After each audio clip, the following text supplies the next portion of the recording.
Bab 14. Upaya penyelamatan. Perusahaan Meadow Fresh Ice Cream Company menempati sebuah bangunan rendah tapi panjang, yang dikelilingi pelataran gersang beralas kerakah. Tidak nampak satupun mobil es krim di situ, ketika taksi yang ditumpangi Jupe dan Pete melintasi tempat parkir, menuju bagian pabrik tempat memuas es krim ke mobil-mobil pengedar. Aku tidak mengerti apa yang kalian cari di sini, kata pengemudi taksi. Di sini kan tidak dijual es krim. Kalau mau membelinya, harus dari mobil pengedar. Kami hendak memesan untuk pesta, kata Jupiter mengajukan dalih. Taksi dihentikan ke samping tempat pemuatan.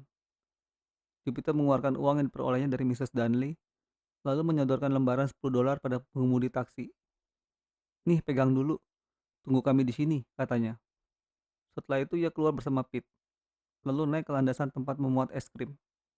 Dibukanya satu dari sepasang pintu yang ada di situ, lalu masuk ke sebuah ruangan yang mestinya kantor perusahaan itu. Hanya seseorang lelaki agak berumur saja, dengan kacamata berlensa tebal yang ada di situ. Orang itu sedang sibuk mencatat pada selembar kertas lebar dan bergaris-garis yang terbentang di depannya. Sementara tangan yang satu lagi mendekatkan gagang telepon ke telinga. Oke, Flannery, katanya pada orang yang ada di seberang sambungan. Kau agak terlambat dari jadwal. Tapi biarlah, itu tidak apa-apa. Nanti jangan lewat di depan stadion sebelum pukul 8. Malam ini ada pertandingan di sana. Jangan sampai terjebak dalam kemacetan lalu lintas. Orang itu meletakkan gagang telepon, melepaskan kacamata, lalu memandang Pete dan Jupe dengan mata terpicing. Ya, kalian ada perlu apa? Katanya.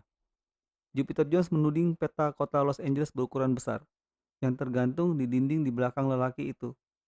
Peta itu dicetak dalam warna hitam dan putih, ditambah garis-garis berwarna merah, biru, hijau, kuning, ungu, dan coklat.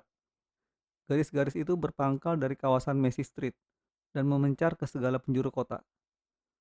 Garis-garis berwarna itu mestinya rute-rute mobil pengedar es krim Anda, kata Jupiter. Betul, kata lelaki tua itu. Lalu kenapa? Para pengemudinya menghubungi Anda dari berbagai posisi sepanjang rute mereka? Tanya Jupiter. Itu sudah jelas, kata orang itu. Kami selalu harus tahu di mana posisi mereka.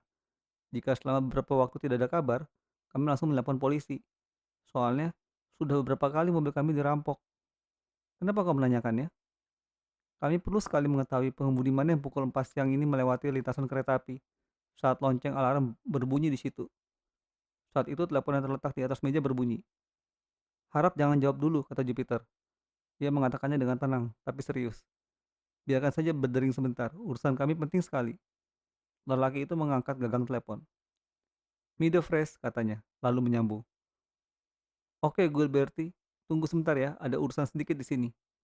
Diletakkannya gagang telepon ke meja. Tapi cepat sedikit, katanya pada Jupe. Ada apa? Salah seorang penjual kami kurang mengembalikan kelebihan uang yang kau bayarkan padanya. Saya tidak punya waktu untuk menjelaskan persoalannya, kata Jupiter. Tolong saja katakan, mobil Anda yang mana yang kemungkinannya sedang lewat di salah satu lintasan kereta api sekitar pukul 4. Keterangan Anda mungkin bisa menyelamatkan nyawa seseorang, selapit dengan tiba-tiba. Lelaki tua itu terkejut. Nampaknya ia terkesan melihat wajah Pete dan Jupiter yang begitu serius. Telunjuknya bergerak, menelusuri catatan yang tertera pada lembaran kertas di depannya. Alberts melintasi rel kereta Santa Fe di La Brea, katanya.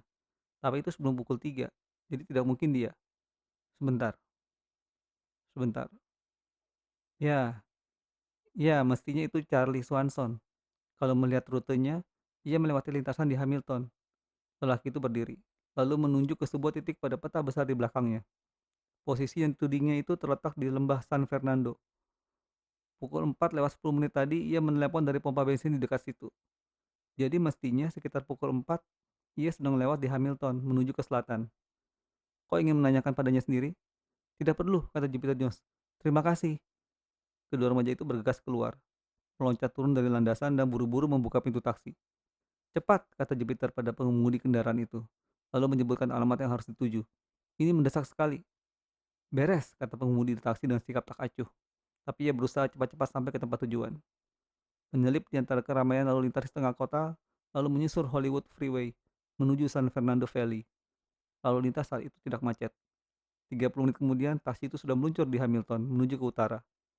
Sekarang pelan-pelan, kata Jupiter. Ia dan Pete berbagi tugas. Masing-masing meneliti satu sisi jalan itu, Mula-mula nampak rumah-rumah kecil berjejer-jejer di kiri kanan jalan. Tapi kemudian yang ada hanya tanah-tanah kosong belaka. Di beberapa tempat terpasang papan dengan tulisan bahwa tanah di situ dijual. Kemudian nampak lintasan kereta api di depan.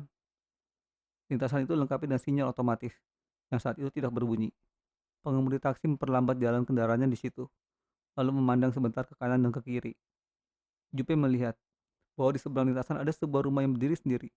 Sebuah rumah kayu yang kumuh dan nampak dimakan cuaca. Mungkin dulu merupakan bagian dari sebuah kebun jeruk. Beberapa batang pohon jeruk nampak di belakang rumah itu, terpencil dan kelihatan tak terurus. Rumah itu sendiri sudah lapuk. Pada jendela-jendelanya terpasang kawat nyamuk yang kini sudah berkarat, dan beberapa di antaranya bahkan sudah lepas atau robek. Lantai beranda depannya berlubang-lubang, karena papannya sudah ada yang hilang. Nah, kata pengemudi taksi. Terus saja dulu, kata Jupiter. Mereka melewati beberapa bidang tanah kosong lagi, di mana terpasang papan-papan pengumuman bahwa tanah-tanah itu dijual. Satu blok lebih jauh nampak kembali rumah-rumah berukuran kecil, dengan halaman rumput yang rapi, serta anak-anak yang bermain-main di trotoar, diterangi sinar matahari sore. Di sudut depan nanti kita membelok ke kanan, kata Jupiter. Petunjuknya diikuti. Pengemudi taksi kemudian menghentikan kendaraannya di tepi trotoar, di depan sebuah rumah. Di situ ada seorang laki-laki yang sedang menyiram rumput.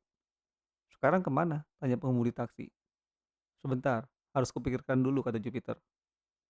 Mestinya rumah tua tadi yang di dekat rel kereta. Rumah-rumah yang lain tidak cukup dekat. Jadi tidak mungkin sinyal dari lintasan bisa terdengar di dalamnya. Sedang aku tadi jelas sekali mendengarnya ketika Jeff menelepon.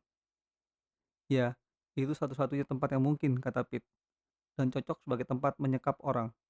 Biar ia berteriak pun takkan ada yang bisa mendengar. Pengemudi taksi itu mendehem. Kita kemari ini hanya untuk melihat rumah tua yang sudah bobrok. Bagaimana kita bisa masuk ke sana ya? Tanya Jupiter. Untuk apa? Tanya pengemudi taksi. Kan dari luar pun sudah kelihatan bahwa tidak ada yang tinggal di situ. Tapi jika kalian, ada orang di situ, kata Jupiter. Dan kami harus bisa masuk ke situ, tanpa dilihat olehnya. Ah, kurasa aku tahu cara yang baik. Ia melihat sebuah mobil pengangkut yang kecil datang dari arah depan. Itu mobil penjual roti. Kendaraan itu berhenti sekitar 50 meter dari tempat mereka berada saat itu. Terdengar bunyi tuter, memainkan nada-nada riang. Kemudian pengemudinya turun sambil menjinjing keranjang berisi roti dan kue-kue. Seorang wanita muda keluar dari salah satu rumah di situ. Wanita itu memilih beberapa bungkusan dari keranjang penjual roti lalu menyerahkan ke sejumlah uang kepadanya. Itu dia, seru Jupe. Kita mengantar roti. Setuju, seru Pete. Dengan cepat ia keluar dari taksi, lalu lari menghampiri mobil penjual roti sambil melambai-lambai. Kalian ini sinting, kata pengemudi taksi. Sementara Jupe keluar untuk menyusul Pete. Aku masih harus menunggu lagi.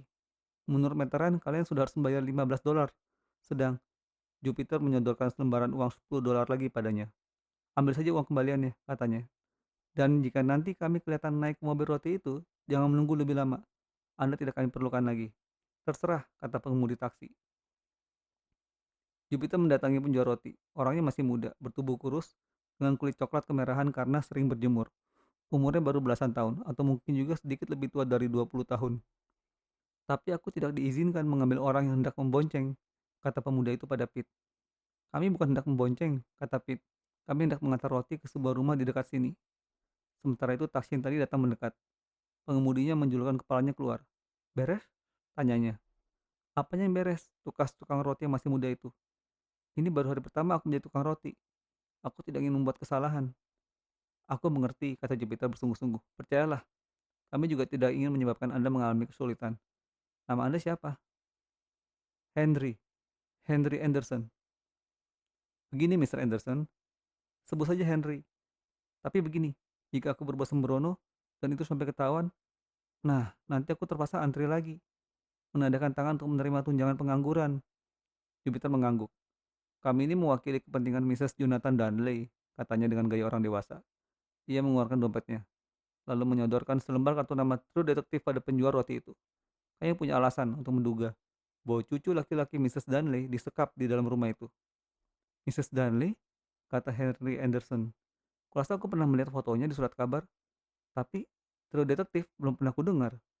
Aku Jupiter Jones, kata Jupe. Dan ini Pete Crenshaw. Rekan kami, Bob Andrews, saat ini sedang mengamati seorang tersangka di Beverly Hills. Wah, seperti cerita TV saja, kata pengemudi taksi yang masih belum pergi juga. Kami ini benar-benar detektif, kata Jupiter berusaha meyakinkan penjual roti. Selama ini kami sudah sering membongkar berbagai misteri yang memusingkan pihak kepolisian. Tapi dalam kasus ini, polisi sama sekali tidak diberitahu. Mrs. Donnelly takut kalau cucunya diapa-apakan oleh penculik. Henry Anderson membolak-balik kartu nama yang ada di tangannya. Seolah-olah dengan begitu ia akan bisa menemukan jawaban tentang apa yang harus dilakukan. Dipandangnya Jupe lalu Pete. Kita harus cepat-cepat bertindak, kata Pete. Rupanya timbul pikiran tidak enak dalam hatinya. Menurut kami Jeff mungkin dalam keadaan selamat, tapi kami tidak bisa mengatakannya dengan pasti. Tadi pukul 4 ia masih baik-baik saja ketika menelepon neneknya untuk memberitahu tentang tebusan yang dituntut penculik. Polisi, kata Henry Anderson dengan nada bingung. Kami tidak berani menghubungi, kata Jupe. Tidak diizinkan oleh Mrs. Dunley. Kami harus berusaha sendiri menyelamatkan Jeff. Oke, kata Henry Anderson. Oke. Mungkin aku ini sama sintingnya seperti kalian. Tapi jika kalian memang tidak bohong dan aku tidak membantu, nah, semoga berhasil, kata pengemudi taksi lalu pergi dengan kendaraannya.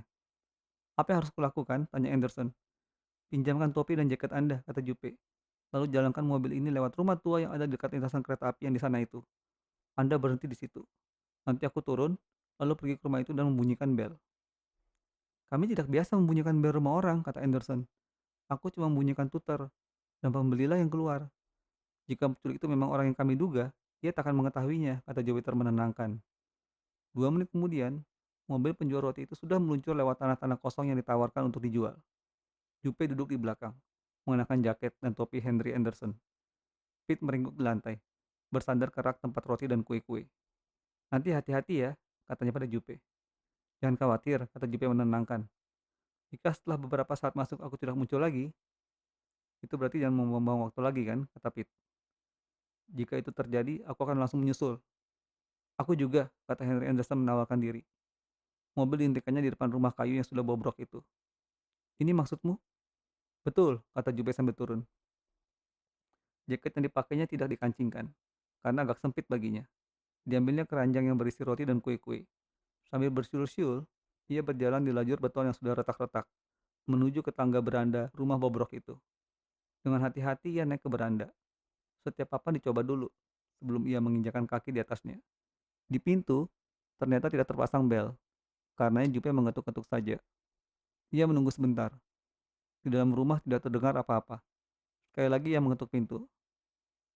Fine Ashlyn Barkley, serunya, menyebut nama perusahaan roti itu. Ada orang di rumah? Rumah itu tetap sunyi. Jupe bergerak selangkah ke kanan, lalu mengintip ke dalam lewat salah satu jendela depan. Hanya kekosongan saja yang kelihatan di dalam, serta debu dan bercak-bercak bekas air hujan yang merembes masuk lewat dinding. Tapi ia juga melihat sesuatu yang menyebabkan jantungnya berdebar lebih cepat. Di lantai kamar depan yang berselimut debu, kelihatan ada jejak yang jelas. Ada sesuatu yang diseret dari situ ke arah belakang rumah. Dan di salah satu sudut ruangan kosong dan berdebu itu nampak sebuah pesawat telepon. Pesawat itu berwarna putih mulus. Kelihatan sekali kalau masih baru. Jupiter meletakkan keranjang tukang roti di lantai beranda, lalu mencoba memutar tombol pegangan pintu. Ternyata terkunci, tapi jendela di samping pintu tidak terkancing. Jupiter memegang sisi bawah bingkainya lalu menarik ke atas. Diiringi bunyi yang menyakitkan telinga, jendela itu terbuka. Di dalam rumah masih tetap sunyi. Jupiter melangkahi ambang jendela, lalu masuk ke dalam. Di belakang kamar depan yang kertas dindingnya sudah robek-robek, terdapat dapur. Jupiter melihat plastik hamparan lantai yang sudah usang, serta sebuah bak tempat cuci piring yang sudah tua. Dengan cepat, ia melangkah ke ambang pintu yang menuju ke dapur. Kemudian ia tertegun. Jeff Parkinson ada di situ. Anak itu tergeletak di lantai, dalam keadaan terikat erat. Mulutnya tertutup sapu tangan dekil, tapi matanya terbuka, menatap dengan waspada. Matanya menyipis sedikit ketika melihat Jupe muncul di ambang pintu, seolah-olah ia mencoba tersenyum.